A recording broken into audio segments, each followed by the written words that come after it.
Students, आज मैं अपने इस वीडियो में आपको एक्सरसाइज 6.3 का क्वेश्चन नंबर 4 कराऊंगी जो class 8 chapter 6 squares and square roots का पार्ट है। ये क्वेश्चन कहता है find the square root of the following number by prime factorisation method. इसके अंदर वो आपको कह रहा है कि आप स्क्वायर रूट निकालिए। इसका मतलब ये बताइए कि 9216 ऐसे कौन से नंबर को मल्टीप्लाई करके आता है। स्क्वायर रूट का मतलब यहाँ पे एक नंबर को उसी से मल्टीप्लाई करा जाएगा तो 9216 आएगा। और ऐसा कौन सा नंबर है आपको ये ढूंढना है जिसका स्क्वायर 9216 है by the method of prime factorisation. अब आपने अपनी जूनियर क्लासेस में प्राइम फैक्टराइजेशन मेथड सीखा है और आपको बहुत अच्छे से लगाना भी आता है। तो आइए पहले लगाते हैं प्राइम फैक्टराइजेशन मेथड और उसके बाद निकालेंगे इसका square root. Prime factorisation method लगाने से पहले आप ये देखेंगे कि ये नंबर किस नंबर से डिविजिबल है। तो जैसे इसका यूनिट डिजिट 6 है तो ये नंबर 2 से डिविजिबल है, तो वहां से स्टार्ट करते हैं। 2 4 ज़ा 8, 8 अगर हम यहाँ लिखेंगे माइनस करेंगे 1, उसका रिमाइंडर बचेगा, उसको आप अगले नंबर के साथ लिख लीजिए, ये नंबर 12 हो गया। अब 2 6 ज़ा 12, अब रिमाइंडर 0 बचा तो ये नंबर 1 रहा। 2 1 से नहीं जा सकता, डिविजिबल नहीं है तो नहीं जाने का 0, तो अब ये हो गया 16। तो जिन बच्चों को एग्जैक्टली ऐसे प्राइम फैक्टराइजेशन करना टफ लगता है तो वो इस मेथड को यूज करेंगे तो उनसे आराम से हो जाएगा। इसमें 2 2 ज़ा 4 हो गया तो रिमाइंडर 0 है तो ये 6 ही रहा। 2 3 ज़ा 6 हो गया, फिर रिमाइंडर 0 है। अब 2 0 से डिविजिबल 0 टाइम्स है और ये 4 अभी भी 2 से डिविजिबल है।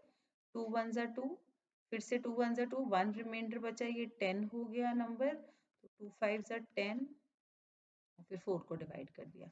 अब फिर से 2 से डिविजिबल है, 2 5 ज़ा 10 लिखेंगे तो 1 रिमाइंडर, तो ये 15 हो गया। 7 ज़ा 14, फिर 1 रिमाइंडर तो ये 6 12 हो गया, तो ये 6 से जाएगा। अब ये फिर से 2 से डिविजिबल है। इस तरीके से हम इसको करते जाएंगे।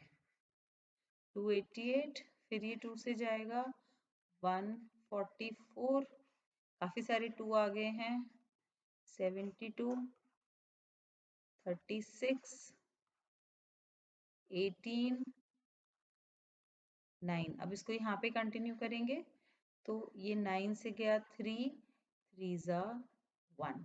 तो अब हमारा 9216 में काफ़ी सारे 2 आ गए हैं। और अब जब इतने सारे 2s होते हैं तो मैं ये हमेशा सजेस्ट करती हूँ कि आप नंबर ऑफ 2 गिन लीजिए, 1 2 3 4 5 6 7 8 9 10। तो इसको हम 2 की पावर 10 लिख सकते हैं इंटू 3 पावर 2। तो हमारा 9216 हो गया 2 पावर 10 इंटू 3 पावर 2। तो अब हमें 2 पावर 10 इंटू 3 पावर 2, जब हमें इसका रूट निकालना है, स्क्वायर रूट साइन आप सबको समझ आता है, तो राइट साइड में भी रूट लग जाएगा। और मैंने आपको बड़ा आसान तरीका बताया था एक्सपोनेंट्स का रूट निकालने के लिए, जो भी पावर में नंबर लिखा है उसका आधा कर दीजिए, हाफ। तो ये हो गया 2 पावर 5, क्योंकि 10 का आधा होता है 5 और 2 का आधा होता है 1, तो ये हो गया 3।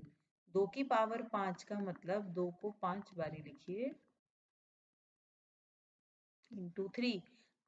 2 2 ज़ा 4, 4 2 ज़ा 8, 8 2 ज़ा 16, 16 2 ज़ा 32।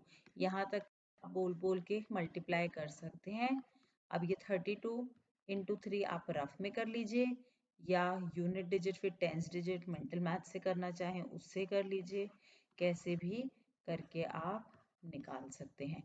तो 96 वो नंबर है जिसको उसी से मल्टीप्लाई करें, 96 इंटू 96 करें तो 9216 आता है। तो हम क्या कह सकते हैं कि therefore under the root of 9216 is 96। ये हमारा आंसर हो गया। अब अगर आप एक्सपोनेंट्स की तरह से नहीं करना चाहते, आपने इसकी बजाय 2 की पावर 10 इंटू 3 की पावर 2 लिखने के बजाय आप चाहते हैं कि आप इसके सारे फैक्टर्स लिखें, तो लिख लीजिए, उसमें भी कोई परेशानी नहीं है, बस थोड़ा टाइम ज़्यादा लगता है। 1 2 और ध्यान से लिखिए काउंट करके, 1 2 3 4 5 6 7 8 9 10, ऐसे भी आप लिख सकते हैं। और जब आप इसका रूट निकालेंगे तो दो दो का पेयर बनाएंगे, ऐसे एक पेयर बनाएंगे जिसमें रिपीटेड फैक्टर्स होंगे और उसमें 2 नंबर होंगे, तो 2 के ग्रुप में से एक बाहर निकलेगा। क्यों निकलेगा? क्योंकि रूट का मतलब होता है पावर हाफ, तो जितना भी अंदर समान है उसका आधा रूट के साइन की वजह से हो जाएगा। तब भी आपका 32 इंटू 3 आया, जो कि होता है 96। तो अंडर द रूट 9216 हमारा 96 आंसर आ गया। तो इस तरीके से हम इस क्वेश्चन को सॉल्व करेंगे। मैं अपने अगले वीडियो में आपको 529 का रूट निकालना सिखाऊंगी। अगर इस क्वेश्चन से रिलेटेड आपको कोई भी क्वेरी हो तो आप कमेंट सेक्शन में पोस्ट कर सकते हैं। Thank you. Please subscribe to our channel for more videos by clicking on the subscribe button below. Also visit our website www.studiestoday.com for free study material like sample papers, solved question papers, worksheet, online test and concept notes made by the teachers of leading schools in India.